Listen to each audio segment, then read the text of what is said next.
Hi and welcome back to the channel. Today I'm going to explain a 2012 thriller drama movie named Compliance, which portrays the horrors of a prank call taken seriously. Serious spoilers ahead, so sit back and enjoy. The movie opens with a middle-aged woman, Sandra, a manager of a fast food restaurant. She's waiting for the staff to arrive.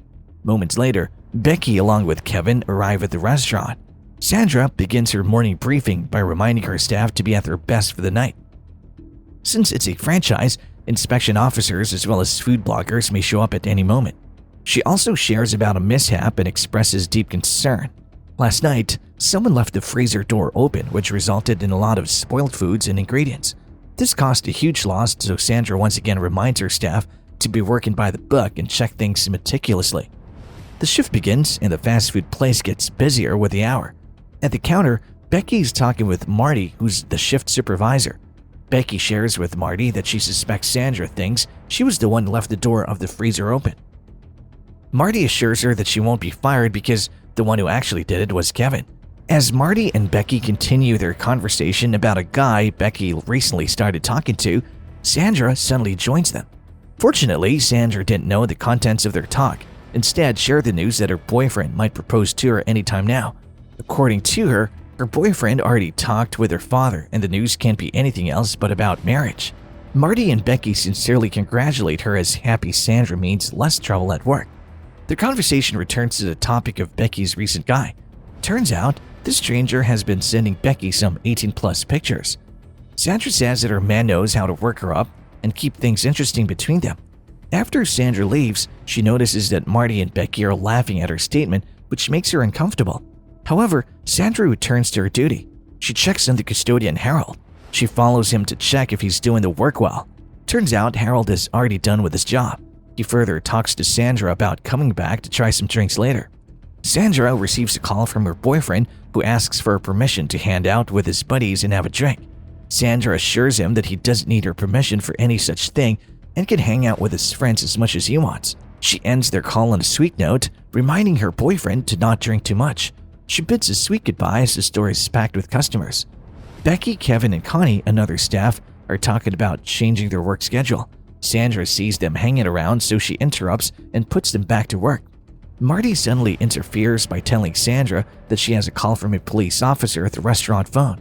Sandra hurries and answers it. The man from the other side introduces himself as Daniels from the police department. Officer Daniels inquires about their regional manager Robert's request, who apparently made a complaint of theft at her store. Turns out, one of Sandra's staff stole some cash from a customer. As Officer Daniels describes the criminal, Sandra is shocked to realize that it's in fact Becky. He then adds that Becky's part of another big investigation. Sandra gets Becky and Marty takes over the piling customers. Sandra takes Becky to the office and hands Officer Daniels a call her. As the officer talk, Becky denies all the accusation. This leads to the officer to instruct Sandra to check on Becky's pockets and belongings.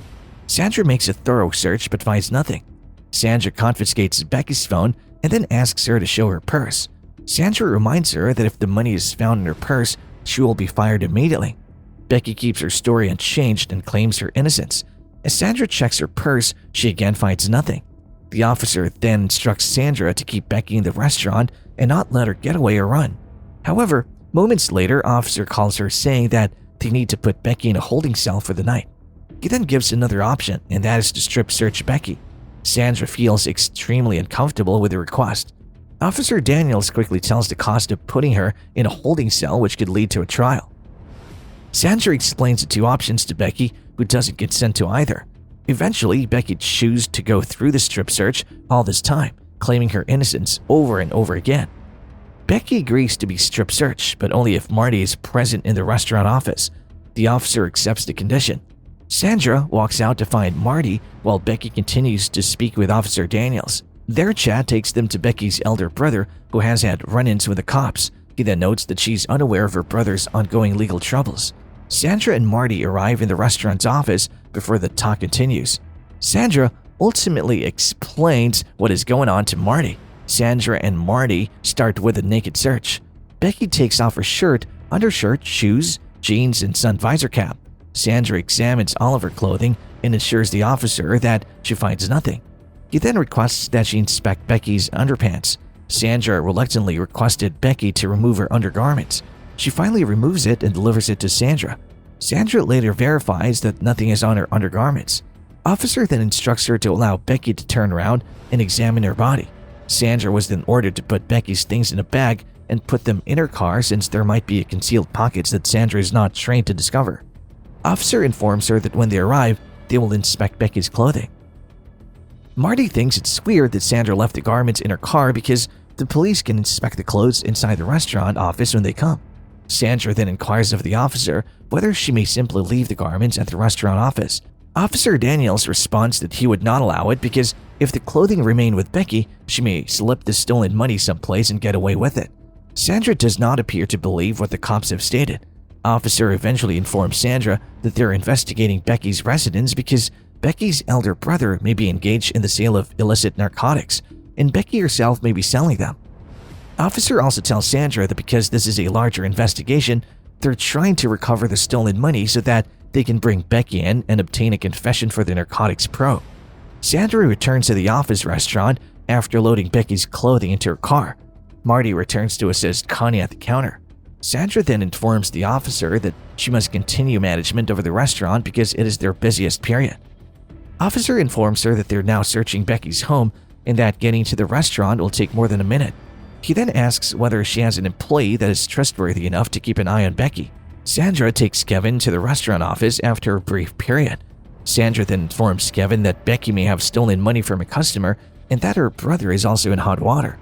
Kevin informs her that Becky did not do anything and that her brother cannot be in jail since he personally knows Becky's brother. Sandra eventually lets Kevin monitor Becky until the cops arrive at the restaurant. Afterwards, the officer requests that Kevin remove his apron and examine Becky's whole body. Becky informs him that Sandra has previously done this to her. Kevin grows skeptical of Officer Daniels and informs him that he will be leaving for a moment. Sandra catches Kevin as he comes out of the restaurant office.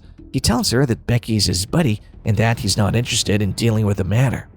Sandra is forced to return to the restaurant office.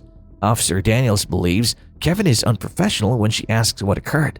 Sandra was then chastised by the police for informing Kevin about the secret information about Becky's brother. The officer ultimately gives her the option of keeping an eye on Becky alone or finding someone trustworthy to monitor Becky. He then brings up Sandra's boyfriend and invites him to the restaurant to assist. Sandra hesitates at first but finally accepts and summons the van to the restaurant. After some time, the van arrives to the restaurant. Sandra tells Van everything and tells him to keep an eye on Becky. Officer tells Van to compel Becky to remove her apron and inspect her body while watching over her. Van informs the officer that he cannot force him to do anything. Officer instructs him to hand over the phone to Becky. Officer eventually manipulates Becky into allowing Van to inspect her entire body. Officer also instructs Becky to do naked jumping jacks in front of Van to disclose any suspected contraband in her body.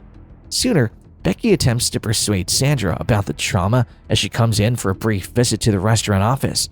Officer orders Van to whip Becky as punishment for her disobedience as she exits the restaurant office. Right after, Officer forces Becky again, this time to try Van's sausage. Eventually, the police ask Sandra to hunt for another person to replace Van.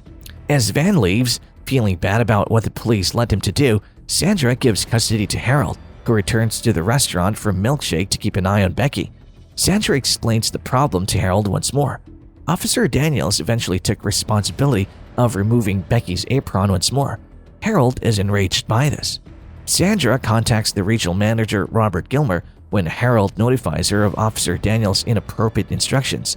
Robert Gilmer informs Sandra that he has been unwell all day and that no cops had contacted him. Sandra now knows that the cops' call is a scam. When the cops come, they let Becky out and begin searching for evidence. A detective later examines the occurrences. He directs police officers on what to do and where to begin investigating, and he contacts persons who may be able to assist with the investigation. He later discovers that identical instances had been chronicled by that same individual who was discovered to be a telemarketing and a family man. They identify the caller after a thorough analysis of the records, and Daniel is detained. Becky requests a court complaint against Sandra, but her lawyer suggests she target the restaurant instead. Sandra, who's now unemployed, broke her relationship with Van as a result of the episode, and she's questioned about it by a journalist. Nevertheless, because her lawyer is there, she's unable to answer all of the questions. As the movie ends, the video demonstrates that over 70 such real-life occurrences have occurred in almost 30 states in the United States in recent years. And that was all for the video. I hope you guys enjoyed today's movie, and for more such contents, hit the subscribe button and don't forget to like and comment on this video. We always appreciate your support.